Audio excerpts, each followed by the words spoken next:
ہوں شاہد راجپوت اپنے YouTube channel سے. میرے ساتھ ہے سینئر سپورٹس جرنلسٹ محمد ندیم کیسر. آج ہم بات کرنے جا رہے ہیں پاکستان کرکٹ بورڈ کی جانب سے نئی سلیکشن کمیٹی کا اعلان کر دیا گیا ہے اور بڑی عجیب و غریب قسم کی صورتحال سامنے آئی ہے کہ محمد یوسف صاحب نے جو چیف سلیکٹر تھے انہوں نے علیحدگی کا اعلان کر دیا ہے اور اس کے بعد پاکستان کرکٹ بورڈ کی جانب سے ایک نئی سلیکشن کمیٹی بنا دی گئی ہے. اچھا، اس سلیکشن کمیٹی کے اندر بہت ساری جو نئی چیزیں آئی ہیں جو کہ جو پروفیشنل لوگ تھے مختلف شعبوں کے انہیں اٹھا کے پاکستان کرکٹ بورڈ نے سلیکشن کمیٹی کا ممبر بنا دیا گیا ہے. اس حوالے سے بات کریں گے ہم سینئر سپورٹس جرنلسٹ محمد ندیم کیسر سے. اس سے پہلے ہم آپ سے درخواست کرتے ہیں، تو ہماری گزارش ہے کہ جو ہمارے دوست ہیں جنہوں نے ابھی تک چینل کو سبسکرائب نہیں کیا وہ چینل کو سبسکرائب کر لیں اور اپنی رائے کا بھی اظہار کیجیے. جی ندیم کیسر، آپ جو نئی سلیکشن کمیٹی جو پاکستان کرکٹ بورڈ نے بنائی ہے پہلے ٹیسٹ میچ کے بعد ہی، اس کو آپ کس طرح دیکھتے ہیں؟ بسم اللہ الرحمن الرحیم. بہت شکریہ محترم شاہد صدیق بھائی. اول تو ہونا یہ چاہیے تھا کہ جیسے محمد یوسف نے استعفیٰ دیا تھا ان کی جگہ ایک نیا بندہ جو بھی لانا تھا لے آتے. اب ہوا یہ ہے کہ ٹیم اپنا قوم ایکسپیکٹ کر رہی تھی، شائقین ایکسپیکٹ کر رہے تھے کہ جو ہے نا اتنی بری شکست کے بعد ٹیم میں اکھاڑ پچھاڑ ہوگا اور جناب اس کے لیے جو ہے نا کوئی چینجز لائی جائیں گی، اور اس کے لیے لیکن ہوا یہ ہے کہ انہوں نے اس طرف ابھی تک کوئی توجہ نہیں. اور اب آپ دیکھیں کہ آج اس وقت ہم ہیں 12 اکتوبر، جی رات کے 8 بج رہے ہیں اور ابھی تک جو بھی نئی سلیکشن کمیٹی بنی اس کو 24 گھنٹے سے زیادہ کا ٹائم ہو چکا ہے. ابھی تک انہوں نے ٹیم کا اعلان نہیں کیا، کیونکہ آپ کو یاد ہوگا کہ یہ ٹیم اسکواڈ جو اناؤنس کیا گیا تھا یہ پہلے ٹیسٹ میچ کے لیے اسکواڈ کا اناؤنسمنٹ کی گئی تھی. اور ابھی تک اب اس جو سلیکشن کمیٹی ہے انہوں نے کیا کرنا ہے، اکٹھے کہاں ہونا ہے، کیسے کرنا ہے، صرف کل کا دن ہے، پرسوں تو ٹیلیفونک رابطے کرنے ہیں. یقیناً انہوں نے ڈیسائیڈ کر لیا ہوگا، پبلک کو نہیں بتا رہے ہوں گے، پبلکلی ابھی تک نہیں کر رہے. لیکن ٹھیک ہے، جو ایک تماشائیوں شائقین کی طرف سے ایک اضطراب ہے کہ بھئی اب کس کو لا رہے ہیں، کیسے کیا کرنا ہے، اس کی طرف ابھی کوئی انہوں نے کوئی توجہ نہیں دی. کپتان کی تبدیلی کے حوالے سے بھی جو ہے وہ باز گشت تھی. دیکھیں سدائے باز گشت تو ہے، لیکن جو ہے نا اگر اب یہ کپتان تبدیل کرتے ہیں نا تو وہ کہتے ہیں کہ بھئی اپنا نانی نے قسم کیا، برا کیا اور چھوڑا اس سے بھی زیادہ برا کیا. اب تو یہ صورتحال ہاں جی، اب تو بھائی یہ صورتحال بنے گی کہ نئی سلیکشن کمیٹی پھر کس کو بنائیں گے، اس جو پلیئرز ہیں ان میں سے کس کو انہوں نے کپتان بنانا ہے. اس چکر میں میرا خیال ہے سلیکشن کمیٹی بیچ میں نہیں پڑے گی. ہاں یہ ہو سکتا ہے کہ ایک اندر ایک ایسا اس قسم کا ماحول بنا دیا جائے کہ یا ہو سکتا ہے کہ سلیکشن کمیٹی کے ممبران بھی ملتان آ جائیں اور جو 1 لاکھ روپے کل امید ہے کہ ایکسپیکٹڈ ہے کہ کل وہ ملتان آ جائیں گے. اور یہیں چونکہ جو پہلی سلیکشن کمیٹی تھی اس کا حصہ تھے کپتان بھی اور کوچ بھی، ہیڈ کوچ بھی تھے. اس میں ان کی صرف مشاورت رکھی گئی ہے، سلیکشن کمیٹی سے ان دونوں کو نکال دیا گیا ہے، یعنی کہ پریکٹیکلی الگ کر دیا گیا ہے. اور وہی پرانا سسٹم سیٹ اپ آ گیا ہے کہ ہیڈ کوچ کی بھی مشاورت ہوگی اور جو کپتان ہیں ان کی بھی مشاورت ہوگی. تو اب آپ دیکھیں کہ جو نئی سلیکشن کمیٹی اس کے سامنے سب سے بڑا ٹاسک یہ ہے کہ ملتان کے ٹیسٹ میں جو دوسرا ٹیسٹ شروع ہونے جا رہا ہے 15 اکتوبر سے، اس کے لیے ٹیم کا وہ کمبینیشن کیا بناتے ہیں.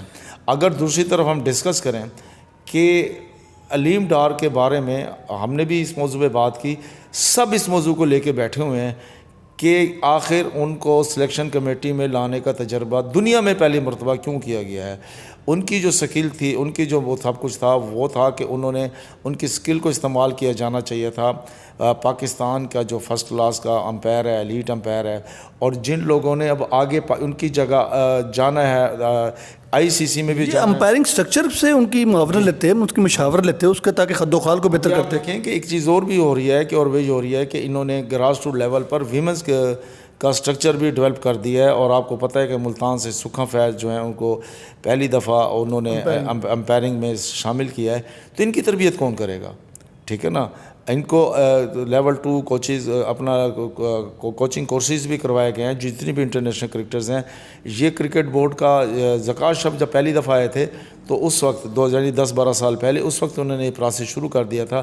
جتنی بھی انٹرنیشنل کرکٹرز تھیں ان کو انہوں نے آپشن دے دیا تھا کہ آپ کوچنگ کورس کریں تاکہ اچھا. اب ہوا کیا ہے کہ جیسے ابھی ویمنس کرکٹ ورلڈ کپ ہو رہا ہے، وہاں پر جتنا بھی سٹاف ہے، امپائر، میچ ریفری اور جتنا بھی اسٹاف ہے اور ایون کہ کمنٹیٹر سارا سپورٹنگ اسٹاف سارے کا سارا جو ہے نا اب انہوں نے خواتین کو لے کر فیمیل کو لے کر آ گئے ہیں. ایک اچھی چیز ہے. اب ہونا کیا چاہیے تھا کہ علیم ڈار صاحب کو اس کے لیے فل فلیج ٹاس دیتے, وہیں پہ ان کو بہترین پیکج دیتے. اب کہا یہ جا رہا ہے کہ چونکہ وہ فرسٹ کلاس کرکٹر رہ چکے ہیں اس وجہ سے ان کو جناب ان سے استفادہ کیا جا رہا ہے. فرسٹ کلاس کرکٹ کے حوالے سے تو ان کو دنیا کے صرف وہ لوگ جانتے ہیں جو فرسٹ کلاس پاکستان کے اندر چند لوگ کھیلے ہوئے ہیں, مگر دنیا کے اندر جو ان کی اسپیشلٹی ہے وہ تو جو ہے وہ امپائرنگ کے حوالے سے. پیرنگ کے حوالے اچھا, دوسرے کوچ جو ہے وہ ایک اور عاقب جاوید کو بھی ساتھ لیا گیا ہے. عاقب جاوید کی اسپیشلٹی کوچنگ میں. پاکستان کا جو سب سے بڑا ایشو ہے وہ یہ ہے کہ ان کا آپس میں انڈرسٹینڈنگ نہیں ہو پا رہی. 2-3 ایشوز اور بھی ہیں جو سامنے آ رہے ہیں. ایک ہے کہ زبان کا ایشو مسئلہ ہے, پرابلم ہے, ٹھیک ہے نا. ایک ہوتا ہے کہ براہ راست سکھانا اور ایک ہے کہ اپنا جو ہے نا ترجمے کے ساتھ کرنا, ٹریننگ کرنا. یہ وہ گلیپسی کا آپ ان کے ساتھ کمبینیشن ہی بن سکا اب تک. میں آپ کو ایک مثال دیتا ہوں کہ ایک دفعہ وسیم اکرم کا بھی یہ بڑا وائرل ہوا ایک واقعہ ہے کہ وہ چکر لگا رہے تھے پاکستان کے کسی اسٹیڈیم کے, اور عمران نذیر کو ہیڈ کوچ جو تھے جو وہ سکھا رہے تھے, بتا رہے تھے, اور وہ ایسے سارے لائے جا رہے تھے. وسیم اکرم نے جب اپنے چکر میں, یہ تو بڑا جو ہے وہ فنی کلپ کے طور پہ بڑی دنیا نے انجوائے کیا اس گل ابھی بھی ہے.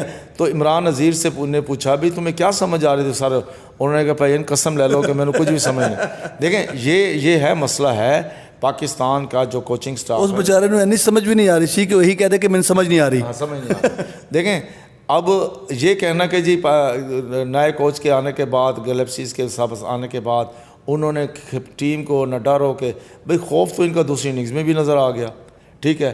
اب یہ دیکھیں اب ان کو ٹیکنیکلی طور پر دور کرنا پڑے گا. عاقب جوید کو کوچنگ کے سٹاف میں لانا چاہیے تھا بجائے اس کے کہ ان کی جب خدمات حاصل ہی کی جا رہی تھیں. آپ کو میں ایک بات بتا دوں کہ جب وہ پاکستان چھوڑ کر گئے تھے نیشنل اکیڈمی میں اسسٹنٹ کوچ تھے, معاون کوچ تھے, ہیڈ کوچ میں یعنی اس کے مکمل کوچ بھی رہے, لیکن وہ کہتے تھے کہ جی مجھے اندازہ ہو گیا تھا کہ میں کچھ بھی کر لوں گا. وہ کہتے تھے پورا پنڈ مر جائے گا لیکن میں جڑا نا نمبردار نہیں بننا کوچنگ دا. ان کو کوچنگ کے آگے اپنا سکوپ پاکستان میں رہتے ہوئے نظر نہیں آ رہا تھا, تو اس لیے انہیں UAE کی آفر قبول کی تھی, وہاں چلے گئے تھے. ابھی بھی بادل نخواستہ انہوں نے اس کو قبول کیا ہوگا. ایک لحاظ سے اچھا ہے کہ جب وہ کوچ بن گئے اپنا سلیکشن کمیٹی کے حوالے سے اندر آ گئے, اس کا ہم ایک اور بھی ایکسپیکٹ لے رہے ہیں کہ ان کا انٹریکشن ٹیم کے ساتھ بن گیا ہے. پھر یہ ہے کہ ابھی آپ یہ دیکھیں کہ ان کے آنے کے بعد ایک اور جو باتیں شروع ہو گئی ہیں کہ وائٹ بال کے کرکٹ کا کپتان کون ہوگا. اب اس کا تو براہ راست انہوں نے ہی فیصلہ کرنا ہے, ٹھیک ہے جی. تو اٹ مینس کہ جیسے ہم کل بھی ذکر کر رہے تھے کہ شاید افریدی لابی ہے, وہ کچھ بھی ہوا ہے. بہرحال یہ تو نہیں ہوا نا کہ جی ایک دن میں ان کو اٹھایا اور بنا دیا. اس کے پیچھے کہیں نہ کہیں جو مشاورت ہوگی, کچھ ہوا ہوگا اس میں.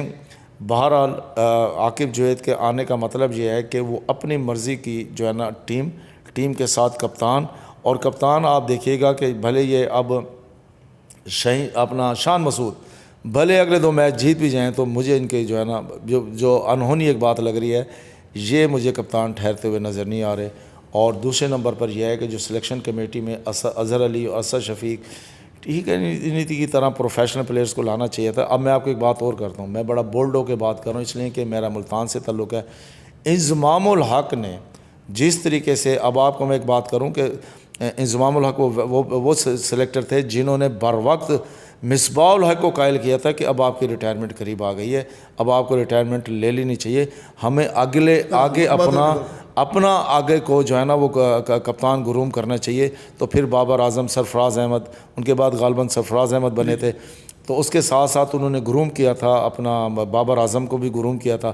بابر اعظم جب کپتان بنے تھے تو اس وقت چیف سلیکٹر اور ہیڈ کوچ دونوں کا عہدہ تھا مصباح الحق کے پاس. تو اس وقت یہ ایک بات آ رہی تھی کہ دونوں عہدے ان کے پاس کیوں گئے, وہ تجربہ بھی پاکستان کا ناکام ہوا تھا. تو اس وقت کہا یہ جاتا تھا کہ بابر اعظم کو لکھ پڑھ کے دے دیا جاتا ہے کہ اس طریقے سے آپ نے ٹیم چلانی ہے. لیکن جب وہ اتنا ان میں کانفیڈنس آ گیا, ٹیم کو لے کے چلنے لگے, اور 2021 میں جب انہوں نے